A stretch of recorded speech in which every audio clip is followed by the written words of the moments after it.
Добро вечер, почитувани го следите најновото издание на Само вистина. Јас сум Јана Јосифовска, мои гости вечерва, господја Ѓулистана Марковска. Добро вечер. Добро вечер, благодарам на поканата, Јана. И господин Јузин Фаризи, добро вечер и за вас. Добро вечер, ви благодарам за поканата, поздрав до гледачите и до саговорниката. Да, се надевам ќе имаме интересен разговор. Секако почнуваме со она што е најактуелно денеска. По 3-месечна истрага обвинителството поднесе обвинение за 34 лица и 3 правни објекти, како што правни лица, тоест како што истакна јавниот обвинител Коцевски. Меѓу сите тие 34 лица има и секако првообвинет сопственикот на газдата, членови на нивните семејства, полициски службеници, инспектори, градоначалниците, екс-министри. Господја Марковска, имајќи ги предвид сите оние детали што денеска можевме да ги слушнеме од јавните обвинители, дали мислите дека ќе има вистинска правда за жртвите и нивните семејства секако, или можеби ви делува селективно, бидејќи опозицијата во континуитет обвинува за пристрасна истрага и не сеуфатна како што велат? Вистинска правда никогаш нема да има, затоа што дечињата не може да се вратат, нити сите починати. Тие секогаш и Кочани долго време ќе биде мртов град, ништо не може да го поткрене, ниту проекти, нити било што, заради тоа што отиде цветот на таа генерација која што немаше каде да се забавува. Во целото ова лошо, добро е што од негде се тргна. Прво. Второ, добро е што обвинителството покажа дека ако сака и ако има политичка волја, може да работи, и тоа е во ред, и покажа дека може. Дали е селективно или не знам, може би знаат тие повеќе кои што ја водат истрагата, или пак евентуално самите граѓани во Кочани, дека има можност да тоа биде злоупотребено од едни или од други за дневно партиски цели, има, и тоа не е добро да се тргува со влијание, политичко влијание за сметка на мртви дечиња и за сметка на одредени политички партии кои мислат дека ќе добијат некаков бенефит. Бенефит нема. Самата истрага, која што вели дека има 32 обвинети, верувам, 34, пардон, веќе зборувам и за судскиот процес, ќе биде многу тешко да истиот се одржи. Зборувам како паталец кој што долго време е по судските ходници за една обична граѓанска постапка за поделба на имот во кој што има двајца соговорници, односно тужен и тужител. Ако веќе земете 32 со нивни адвокати, тоа значи дека прво треба самото обвинителство и судство технички да се опреми, второ максимално да може да се обезбеди присуството на сите, заради тоа што еден да не дојде, колективно е обвинението, еден да не дојде, тоа ќе одоговлечи постапката и се плашам дека тоа ќе биде маратонски процес во кој што ќе се заборави зошто се суди. Така да верувам дека и судството и обвинителството максимално прво ќе обезбедат технички услови и можности, па ако треба и со приведување, да оние кои што треба да се појават во улога на сведоци, во улога на носење на материјални докази и се друго што судската постапка ќе ја направи легитимна, легална и добра, со цел да се преточи во судска пресуда, биде обезбедена.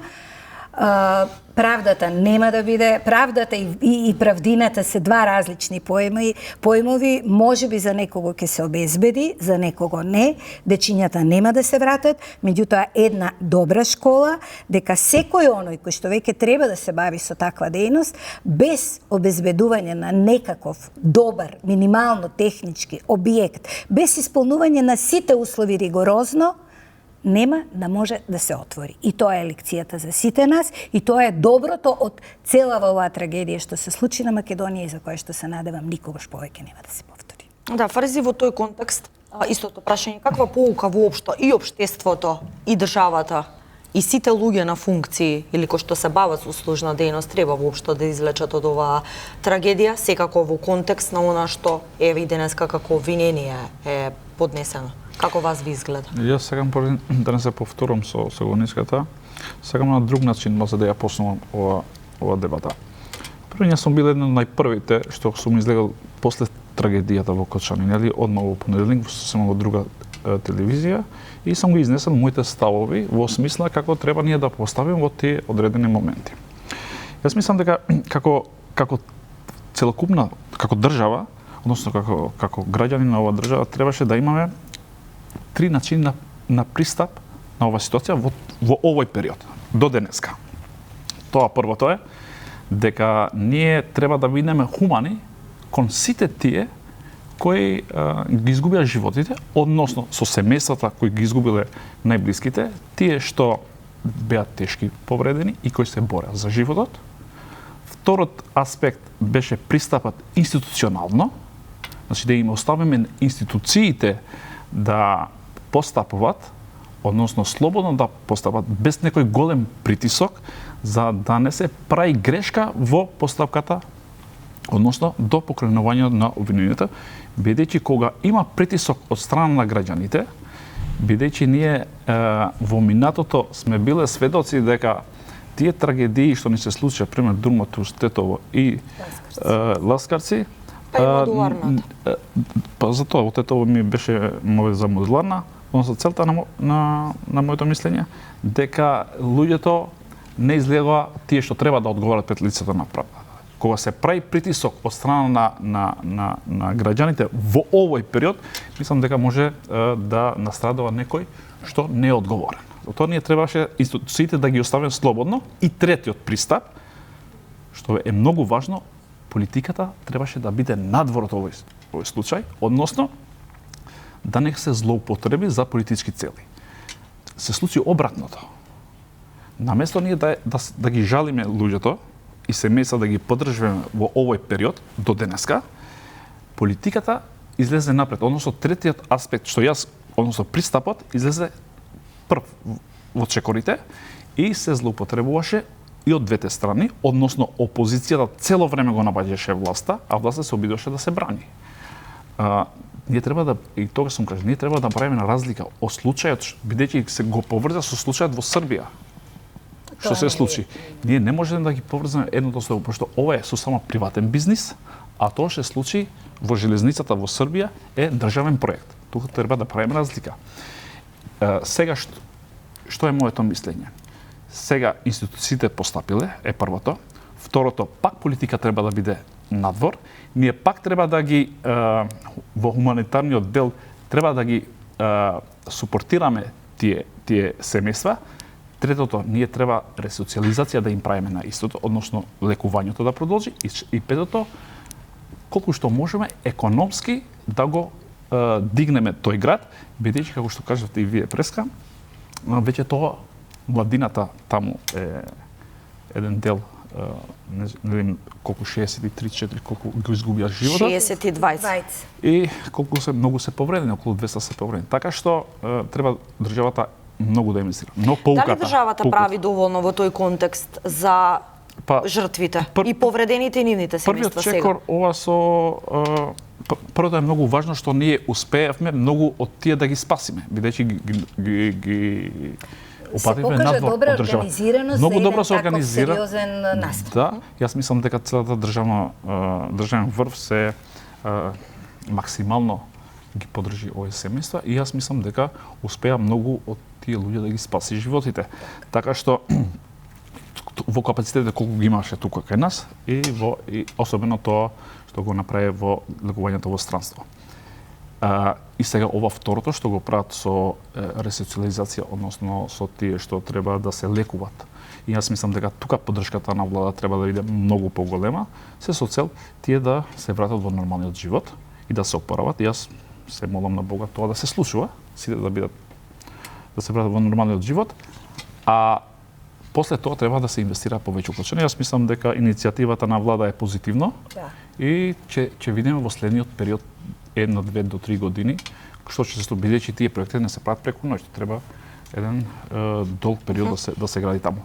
Поуката, сите угостители, односно веќе и тогаш кажа дека се отвори Пандорината кутија, веќе не е се исто. Значи сите веќе и службениците во државната служба почна да бидат многу посвесни и попрофесионално да работат, а истовремено мислам дека и самите угостители веќе стравот го чува. Да, истото. Јас мислам, но дополнително тие веќе многу се предпазливи И јас од тоа што го имам секојдневна професија, да, тоа сакав да ве прашам, вие сте и трудов инспектор, дали се работи постојано на терен, иако не сте вие директно засегнати и инволвирани, меѓутоа сепак еве некои ваши колеги, не директно ваши од трудовиот, меѓутоа од пазарен и од се гледаме дека правеле малверзации и го злоупотребувале. Тие што го злоупотребале треба да сносат и одговорност. Но пример колку што имам информации колку што се продале пример ПП апарати со години се продале во текот на еден месец после случувањето. Јас сум либерален, си комуницирам и со странки, сакам да ги помогнам сегаш во тој период, особено во првите 2 недели, цело време луѓето идат прашаат кои се условите што треба да ги исполнуват и во делот на нашата институција јас кај работам. Да, го начнавте предходно господја Марковска во одговорот оној момент со политичката поларизација и во контекст оно што предходно исто го прашав господинот Фаризи, од аспект едната страна од паричката, колку државата и сите надлежни прават во моментов и за закрепнувањето, еве има нели иницијативи да и секако за центарот Пониква, Кочанската болница да се модернизира, да се оправи, дали е доволно ова според вас? И вториот момент, без да нели да се зазема страна тука во студиово, ако ги имаме предвид сите оние обвинувања кои што споменав, еве да речеме СДСМ и денеска оценија дека селективна е правдата, дека актуелни функционери од ДП и од УЈП, тоест директорите се заштитени, не се офатени. Дали ќе имаме оно што претходно го споменавте, вистинска правда, доколку може би се остават надлежните и обвинителите во случајов да си ја работата, па сега секако судската постапка ќе го има крајниот збор, или може би повеќе ова е во контекст на оние политички поени што споменавте дека никому нема да му донесат ништо добро? Тешко е во услови пред избори, особено ако живеете во Македонија, целиот овој процес да не се политизира. Ако се сеќавате, ние имавме политизација уште од првиот ден.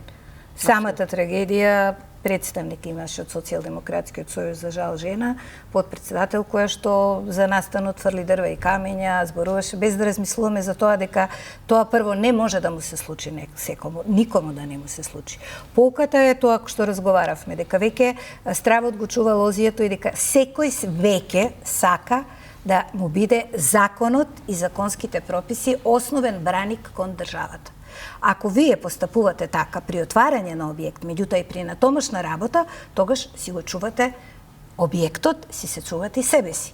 Сите оние кои што се вработени во државната администрација, кои што може би мислеле дека ќе добијат одреден бенефит ако некому му прогледаат кроз прсти, само заради тоа што може би некој ги земал пари. Не знаеме како е. Дека има коруптивни службеник во Министерството за економија кој што земал 12.000 денари, па после се зголемила сумата, чинам. Тоа прва истрагата уште ќе го покаже, затоа што ќе се појават сведоци, па едниот ќе каже за другиот, за третиот. Ова се само почетни индиции. Што и како ќе донесе процесот, ако добро се организира, ќе видиме. Меѓутоа, моралната страна на целиот овој процес е дека ние ќе почнеме да се самоорганизираме. Било во телот да сме од едната страна сопственици на објект, второ да сме странка во постапка, трето да сме вработени во државната администрација, во која што еден обичен архивар, бидејќи видовме дека и тој што го забошутил процесот, па го запишал објектот од магазин, го претворил во кабаре, тоа е на крупна работа, мислел дека прави ништо. Сега во постапката ќе се воспостави дека тоа е веројатно нешто многу крупно. Секој ќе си го чува работното место, разбирате? Затоа што поучени од ова, ќе помислиме што може најлошо да се случи. Дали има заштитени? Не можам да знам, заради тоа што немам пристап до соодветни документи. Не е убаво партиите да зборуваат паушално, било да е едниот, било да е другиот блок. Заради тоа што кога веќе изнесувате и велите актуелни функционери, треба истите да имаат име и презиме. Затоа што секој може да каже управа за јавни приходи, таму има колку луѓе вработени. Треба да станете и да кажете, ако веќе имате податоци, вие не можете, или индиции. Индициите не мора да значат дека се доказ. Меѓутоа, тоа и тоа лице е од актуелната партија, меѓутоа процесот заради тоа и тоа не станал актуелен или ги ставил документите. Да, има такви информации, излегуваа со документи партиите, меѓутоа прашањето е дали треба постојано да се зборува во јавноста за тоа, бидејќи на некаков начин се дополнително впечатокот во јавноста е дека се создава и се потврдува длабоката поларизација и кај граѓаните, па и семејствата и на жртвите, на настраданите, на Најмногу ми е жал за семејствата на жртвите кои што не мора да припаѓаат на ниедна политичка страна. Доволно е да дознаат некаков податок и истиот да го истакнат со намера дека ќе се реши процесот. Јас знам колкава, не дај Боже, секој од нас да ја осети таа болка. Меѓутоа, тоа нема да го спаси процесот. Веројатно истрагата, ваква како што е и понатаму, таа ќе тече, таа не е зауставена.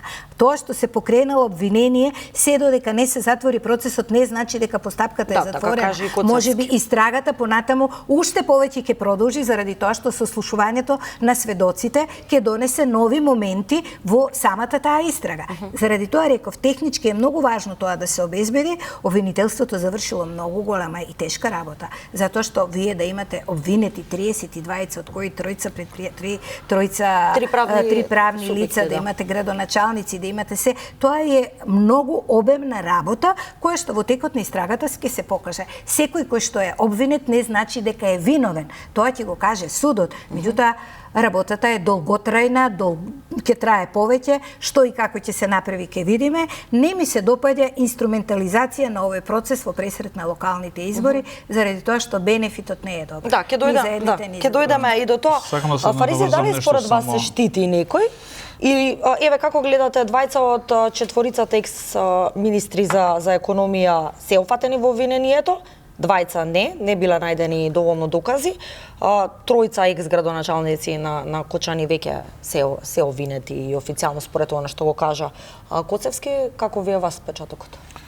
Треба да ја, пошто многу касно ја видовме обвиненијата денеска што го покрена јавното обвинителство, треба да видиме кои луѓе се опфатени во тоа. Најверојатно јавното обвинителство овие 90 дена има направено истражување, прибирање на документација и најверојатно знае точно кој бил одговорен.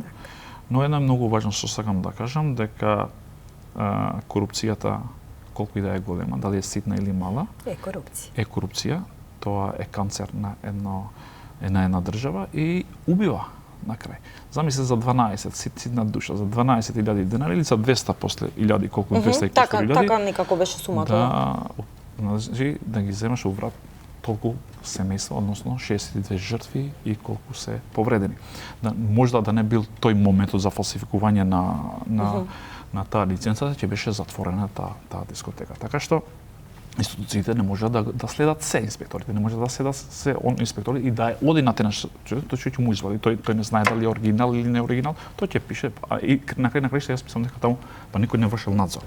Тоа се утврди, тоа се утврди. Сосема друга пособа, бидејќи тој нема поднесено известување. Не беше како порано, пример 15 години кога ти си одишол, си земал ХТП, односно дозвола, ти дошле пример инспекторите. Ама сега тоа е на ниво на една обична изјава. Тоа е изјава, односно сама волја на работодавачот кога треба да го основа, пошто јас работам. Тоа треба да го, кога ќе го основа фирмата, односно кога ќе почне со дејност, треба да го известува државниот. Дали вие имате должност тоа да го направите после да ги проверите податоците или не? Не знам каква е законската податоци се само кај нив, ние пример кај нас на мојата професија, ние кога одиме на акции, пример кога не вика МВР, идеме по угостителските дејности, ти одиш таму, и што е многу важно, јас да го кажам пред јавноста, во минатата влада беа луѓето кои биле милени на директорот или на раководителот, кои имале пристап во агенција за вработување електронски самоодредени луѓе, немале сите инспектори. Ти сега одиш, вршиш надзор и не знаеш дали е пријавен човекот, треба да го задолжуваш после да ти донесат документи или иш нема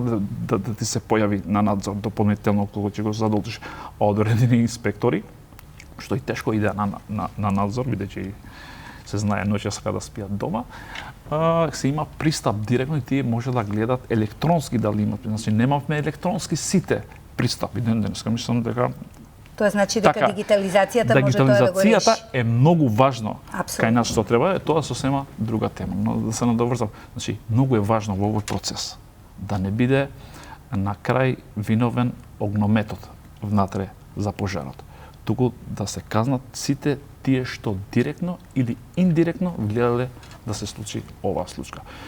Да се надеваме, бидејќи нема да помине така преку прст. Јас не верувам дека така. Да, за жал е преголемо нивото, јавноста и последиците. Јас мислам дека и сегашната власт нема да дозволи, иако независна од страна на судството, но политички гледано, мора да го коментирам тоа, опозицијата најмалце треба да обвинува денеска, бидејќи односно јавното обвинител е избиран токму од нивна страна, кој во тоа време не убеда дека е најдобар експерт, така што да му веруваме до крај на поставката. Добро. Господина Марковска, во тој контекст, темите што постојано, како еве, за жал, ваква трагедија, евидентно е дека се на некаков начин користи за собирање можеби политички поени или на едната страна или на другата. Влегуваме полека, секако летово ќе биде жешко, да кажеме, во однос на тие предизборни математики кампањи во пресрет на локалните на есен. И меѓу сите овие теми, секако ќе го искористам вашето мислење и присуство како поранешна пратеничка, вечна тема станува темата за една изборна единица, отворени листи и некако постојано пред сите изборни циклуси се актуализира, но очигледно нема никаков консензус. Пропадна еве и во собранието и последниот обид исто така за една ваква иницијатива. Но пратениците донесоа други измени на изборниот законник, кои што па не се во корист на независните кандидати, односно тој зголемен праг, зависно од бројот на гласачите во општината, да собираат од 100 па до 3500 Па тие партија ќе направат со 1000. Во целиот тој контекст, ако зборуваме за градење на фер општество, фер услови на игра, здрав темел, еве и во контекст на ова што се случува. Како гледате на овие измени, кои при тоа беа донесен со прилично поголем консензус? Независните велат дека дури одлуката на Уставен суд се компрометира на некаков начин, односно парламентарците не ја почитуваат. Прво, одлуката е компрометирана заради тоа што беше донесено поништување, а не окинување. Ако беше едната донесена од постапките, веројатно ќе си важеше стариот закон, па ќе важеа постапките кои што беа за избор на независни пратеници, односно независна советничка листа, во која што ќе имате можност со 1000 гласови да ги соберете. И јас не верувам... Потписи, така е, потписи. Јас не верувам дека овој проект некогаш ќе успее во Македонија заради тоа што го нарушува комодитетот на двете најголеми партии, било да се од албанскиот, било да се од македонскиот политички блок. Заради тоа што многу е комотно да не ви влезе некој кој што не е под ваша контрола. Да не заборавиме дека постои пирамидален систем на владење и хиерархија во сите партии, во кои што лидерите на сите партии се сите оние од кои што почнува и завршува долу во базата. ВМРО тука е перфектно организирана, Социјалдемократскиот сојуз се уште лута, не се знае таму ни фракции, не се знае никој како е, за жал, заради тоа што треба да имаме јака опозиција. Во албанскиот политички фактор Дуи е веќе максимално по патот на ВМРО, исто така бидејќи владееше 20 години, пирамидално, одлично ориентирана. Се надевам дека во ова кратко време Влен ќе успеат од повеќето политички партии што се да направат еден политички субјект кој што ќе го сублимираат во единствени политики со цел да бидат што поуспешни на изборите, заради тоа што очигледно се она што се случи во Влен беше колку битка за лидерство, толку можеби и да се задоволат апетитите само на еден човек кој што ја напушти коалицијата и кој што веројатно имал за задача тоа да го кочи. Не знам што е и како е посреди, можам само да шпекулирам, тоа не е добро, меѓутоа на крајот на краиштата гласачите ќе кажат како ќе се помине на изборите и како ќе помине господино Таравари конкретно, заради тоа што најави дека ќе учествува на изборите сам, што не верувам, заради тоа што тоа ќе биде со силна подкрепа од Дуи, кој што на тој начин сакаше да го растури Влен. И тоа е очигледно за сите оние кои што сакаат малку подобро да читаат, за оние кои што сакаат формално ќе најдат можност и начин да кажат дека тоа е заради тоа што не се случија промените кои што Влен ги очекуваше. Промените не се случија од причина што и приликите беа такви. Веројатно дел се и во право, не се случи онака како што бара, меѓутоа ќе покаже времето дали било во ред или не. А дека бара демократизација на институциите, тоа веќе верувам. Заради тоа што го почитувам капацитетот на луѓето кои што се во Влен, барем дел од тие што јас дел ги лично ги познавам, дел им ја познавам само работата, повеќе не ги познавам. Така да моделот една изборна единица, моделот една отворени листи за Македонија ќе биде една далечна иднина, секогаш пред секои избори ќе се актуализира, се додека тоа не го реши сериозна политичка партија и не го спосака тоа. Било тоа ВМРО ДПМН, било Социјалдемократскиот сојуз. Мора да биде владеачка партија. Ако не е владеачка партија, тоа се напори кои одат. Да, интересно е што во целиот овој процес сите поголеми партии се за, постојано. Ама тоа е вербално и декларативно. Да, но секој се со своји забелешки и сугестии и сето тоа, еве, очигледно пропаѓа во вода, но како ќе бидеме подобра демократија и како сето ова влијае врз демократизацијата и на институциите, и на партиите, и воопшто на изборниот модел, ако се поставуваат вакви сопки, да кажеме, за независните кандидати. Тоа ќе влезе во извештајот на Европската комисија. Верувајте, но очигледно нема никакво влијание. Не има влијание заради тоа што директно и во извештајот на ОПСЕ една од нашите забелешки е дека треба да се промени изборниот систем, за тоа се зборува години наназад. Јас можам да кажам дека првиот мнозински беше најдемократски систем, понатаму 94-98 беше комбиниран со 20 претеници на комбинирана листа заедничка, а останатите на мнозински систем. И сега ова што се заговара во моментот, ако сега не се заврши, до парламентарните избори никогаш нема да се заврши. Има период од 22 години, условно 2-2,5 години, додека се случат парламентарните, ако бидат избори на време. Меѓутоа, ако нема политичка волја, овде основни виновници се големите политички партии. Марите тука може да добијат. И ако зборуваме за демократски процеси, ние навистина треба да им обезбедиме на независно мислечките луѓе кои што не се гледаат под туторство на еден лидер или кои што имаат други мисли. За жал, ова морам да го споделам со јавноста. Ние имаме огромен број на независни граѓански здруженија, на граѓански активизам, кои што некои од нив вистински се борат. Било за чист воздух, било за било што можете да направите независно. Меѓутоа, дел од нив се и нереализирани политички партии. Па нашле едно основно, нека не ми замерат, не мислам на сите, не сакам да ги хомогенизирам заради тоа што тогаш ги правам сите заедно во исти кош. Не, меѓутоа дел има кои што јас и знам активисти такви, кои што под мотото на една граѓанско здружение живеат одлично, ко бубрези во лој, ништо не прават за каузата која што ја протежира.